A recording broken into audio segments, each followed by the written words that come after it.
Jumpa lagi dengan Itawari Story. Sebelum kita lanjut ke cerita Sinta part 2, dukung kami ya dengan cara klik subscribe dan nyalakan lonceng notifikasinya.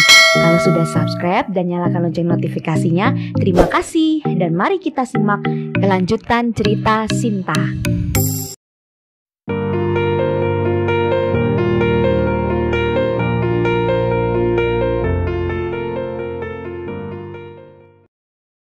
Paginya, aku pulang dengan barang-barangku.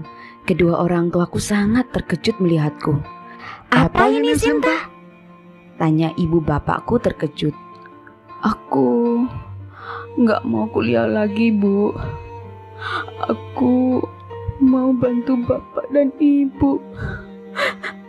Jawabku sembari menitihkan air mata. Bukankah kamu yang ingin banget kuliah? Kenapa tiba-tiba kayak gini? Tanya ibu bingung dan sedikit emosi dengan keputusanku yang tak dirundingkan dulu dengan mereka. Kami merasa nggak kamu hargai sebagai orang tua. Lalu apa fungsinya kami? Kamu meremehkan bapak? Nggak bisa biayain kuliahmu? Bentak bapak padaku kecewa. Enggak, Pak, enggak. Sinta merasa tak berguna di sana. Sinta mau jadi anak bapak yang berguna, bukan sebagai sampah. Jawabku tetap dengan menangis. Akhirnya orang tuaku menerima keputusanku. Sejak saat itu kami merintis lagi usaha baju kami. Mulai dari berjualan di emperan toko, kadang juga di trotoar bertarung dengan Satpol PP. Aku juga mulai memasarkan dagangan orang tuaku melalui tuku online. Setahun kami jalani, usaha kami baik offline maupun online tak begitu menguntungkan seperti dulu. Hanya mendapatkan 5.000 hingga 30.000 perak per hari. Bahkan pernah tak mendapatkan untung sama sekali. Akhirnya terpikir olehku untuk membuat baju sendiri. Karena aku suka menggunakan waktu senggangku untuk mendesain baju sejak SD. Hobi sih. Aku mulai belajar menjahit dengan mesin jahit lama milik nenekku dulu. Mulai dari kain murah, aku mencoba memberikan sampel hasil jahitanku ke teman-teman kosku, termasuk Putri. Oh ya, aku masih intens berhubungan dengan mereka, tapi dengan Sony tidak sama sekali. Bukan karena aku memblokir nomornya, ya memang karena Sony yang tidak mengontakku lagi. Dan aku juga sudah enggan menghubunginya. Mereka bilang bagus modelnya, tapi jahitannya jelek dan kainnya panas. Aku terus belajar menjahit sampai ikut kursus jahit. Dan masih meneruskan belajar menjahit di rumah usai berjualan di pasar. Akhirnya aku memberanikan diri untuk meningkatkan kualitas di bahan. Dan aku jual secara online maupun offline di pasar. Syukurlah banyak yang suka. Walau awalnya saudara-saudaraku, teman-temanku, bahkan ibuku menyarankan untuk menyerah saja, karena malah buang-buang uang, waktu, dan tenaga. Mereka bilang bahwa apa yang menjadi mimpiku sepertinya tidak akan mungkin terwujud. Apalagi aku tidak cukup modal, serta tak punya nama. Siapa yang akan membeli bahkan untuk memandang produkku saja? Rasanya tak mungkin. Itu justru membuatku tambah semangat untuk membuktikan bahwa mimpiku mempunyai produk ternama dan butik yang bagus pasti terwujud.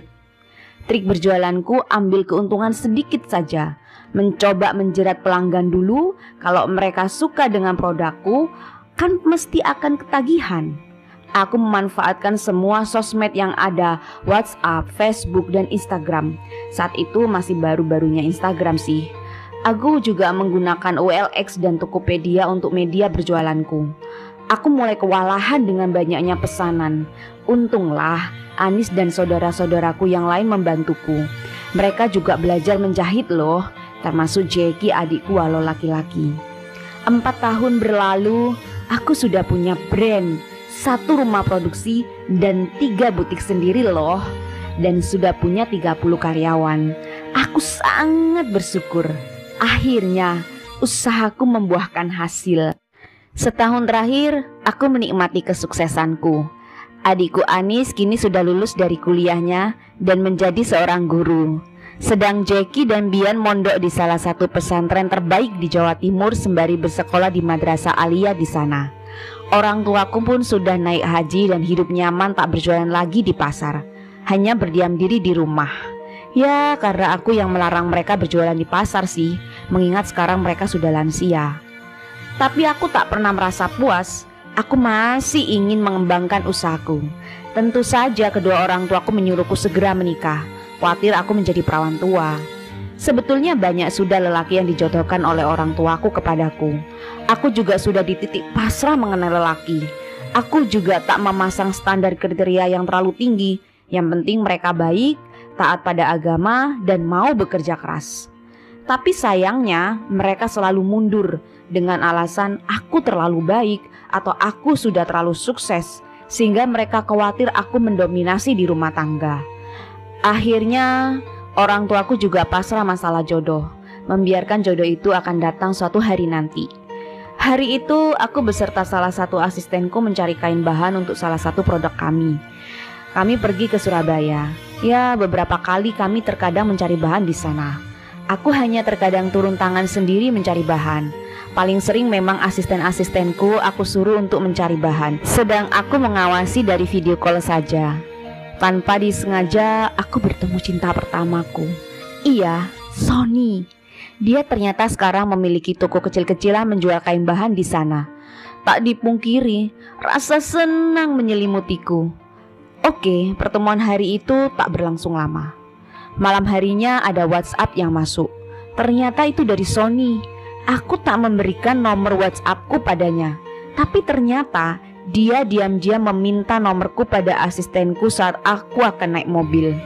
Asistenku tak tahu menahu kisahku dulu dengannya. Yang dia tahu, aku dan Sony adalah teman lama. Memang sengaja aku tak memberikan nomorku, karena luka itu masih membekas. Aku tak mau terluka lagi.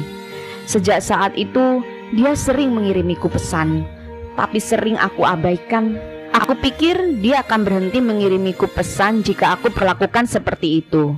Ternyata prediksiku meleset. Tiba-tiba keesokan paginya, Sony datang ke rumah membawakanku beberapa oleh-oleh. Bapak dan ibu juga tampak tak seberapa suka dengan Sony. Tak berhenti di situ. Keesokan dan keesokannya lagi, Sony intens datang berkunjung ke rumah. Entah pagi, siang, ataupun sore.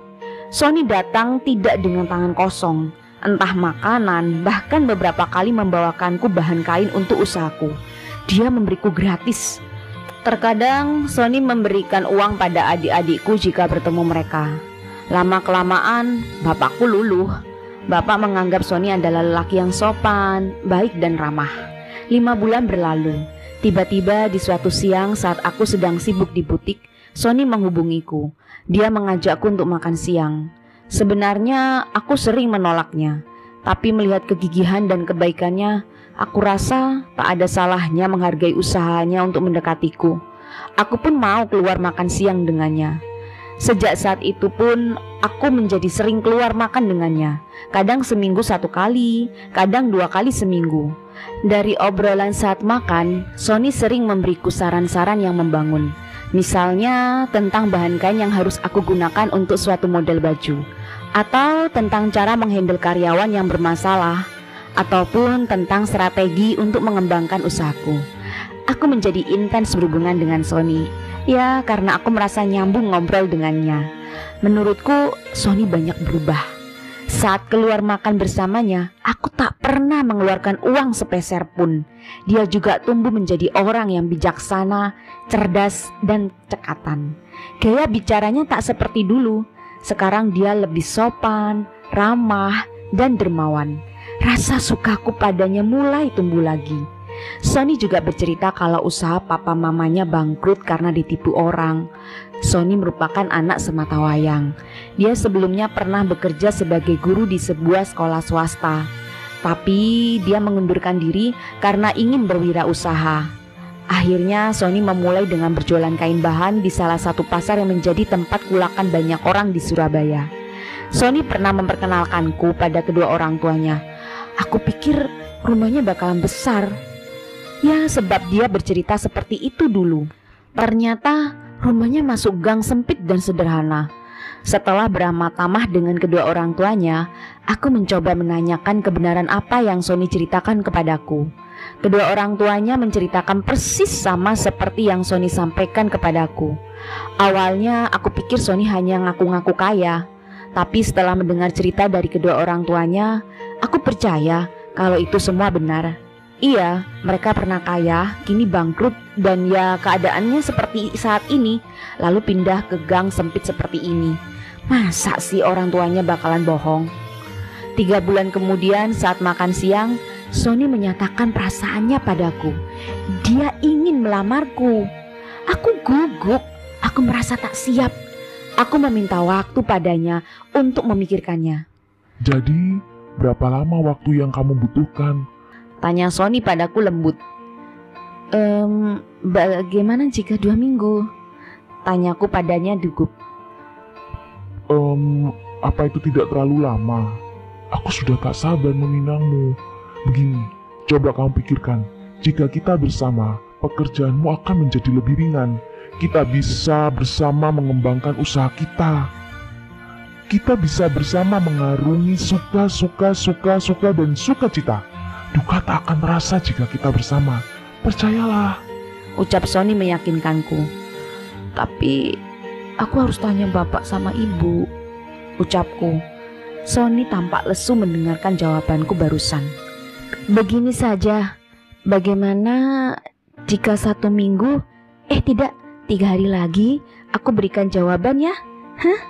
Tanyaku. Besok bagaimana? Tanya Sony. Aku berpikir cukup lama. Aku juga takut kehilangan Sony. Aku sudah sangat nyaman dengannya. Aku merasa bebanku terbagi jika bersama Sony. Oke, besok, deal? Jawabku. Sesampainya di rumah, aku mencoba mengatakan hal itu pada bapak dan ibuku. Bapak tanpa ragu menyetujuinya. Sedang ibu... Sebentar toh Pak, ini niatnya mau menikah loh, bukan niat mau pergi ke satu tempat, ucap ibu. Lantas apa, Bu? Kemarin kan kita bingung nyarikan jodoh buat Sinta. Sekarang jodoh sudah di depan mata kok ditolak. Apalagi ini Sinta sendiri yang ngomong, ucap bapak. Tapi ibu gak yakin, Sin. Ibu kok gak serak sama Sony, ucap ibu ragu. Bu, Sony wis bolak-balik ke sini bawa ini itu.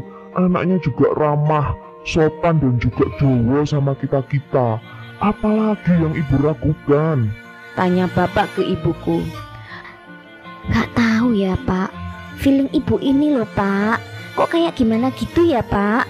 Tanya ibu bingung. Wes toh, keraguan itu dari setan yang mau jegal niat baik. Jangan lihat masa lalu sikap Sony ke Sinta. Semua manusia itu patut mendapatkan kesempatan kedua. Mereka mau bertobat kok kita halang-halangi. Yang penting sekarang Sony sudah ada itikat baik. Orangnya juga nggak neko-neko. Ibu juga nggak mau kan Sinta jadi perawan tua. Makin sukses dia nanti, makin minder cah lanang yang mau nikahin dia. Ucap bapak panjang lebar meyakinkan ibu. Sebetulnya aku agak bingung dengan kata-kata bapak. Sepertinya bapak tahu sikap Sony kepadaku dulu. Padahal aku sama sekali tidak pernah cerita tentang Sony. Apalagi sampai bercerita tentang tabiat buruknya padaku. Dari mana bapak ibuku tahu? Tapi aku tak mau cari tahu itu. Aku coba abaikan. Toh Sony sekarang berubah jadi lebih baik. Singkat cerita, akhirnya ibuku mengizinkan Sony melamarku. Kami pun menikah. Kehidupan awal pernikahan kami sangat manis. Sony selalu membantu dalam segala hal. Dia benar-benar berubah. Kami berjuang bersama, mengembangkan usahaku. Aku merasa aku telah mengambil keputusan yang tepat menikah dengan Sony. Aku benar-benar merasa beban ini menjadi lebih ringan. Lagi pula Sony baik dan dermawan kepada bapak, ibu, dan saudara-saudaraku. Dia juga royal kepada kedua orang tuanya.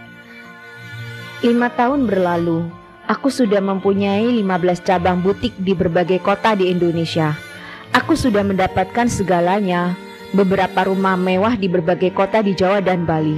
Beberapa mobil mewah, beberapa apartemen mewah. Tapi ada satu kebahagiaan yang menurutku sangat penting, yaitu anak. Hingga kini aku belum hamil juga.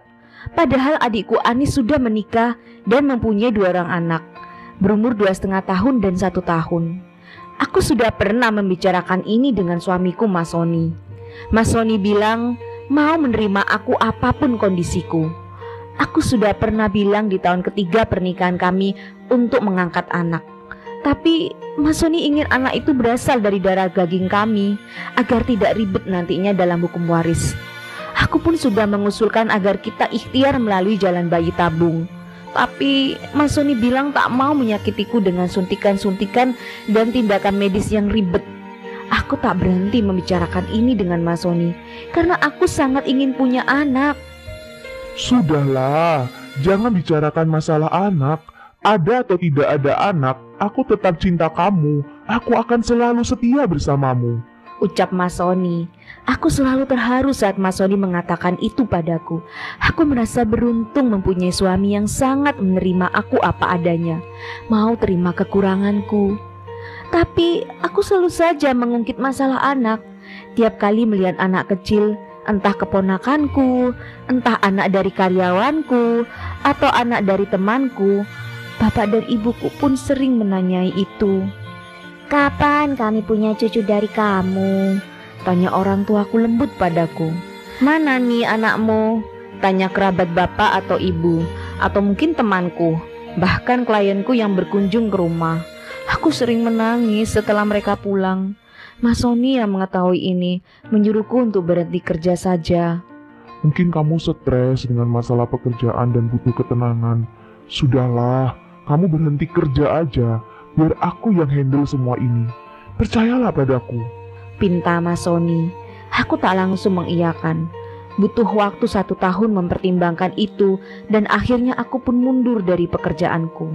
Sekarang aku teteli di rumah, jadi ibu rumah tangga. Aku jadi punya banyak waktu senggang.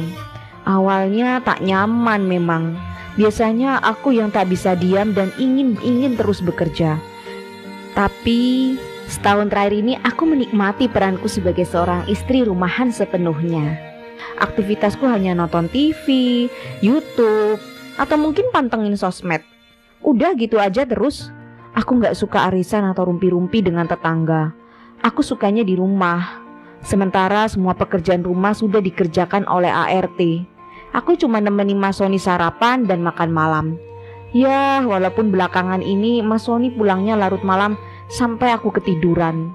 Dan ujung-ujungnya Mas Sony sudah makan di luar. Loh, kok sikap Sony mulai berubah ya? Bagaimana ya kelanjutan rumah tangga Sinta dan Sony? Yuk simak kelanjutannya di cerita Sinta part 3. Dukung channel kami ya dengan cara klik subscribe, nyalakan lonceng notifikasinya, klik like kalau kalian suka, silakan komentar di kolom bawah, dan share sebanyak mungkin ke teman kalian. Terima kasih dan sampai jumpa.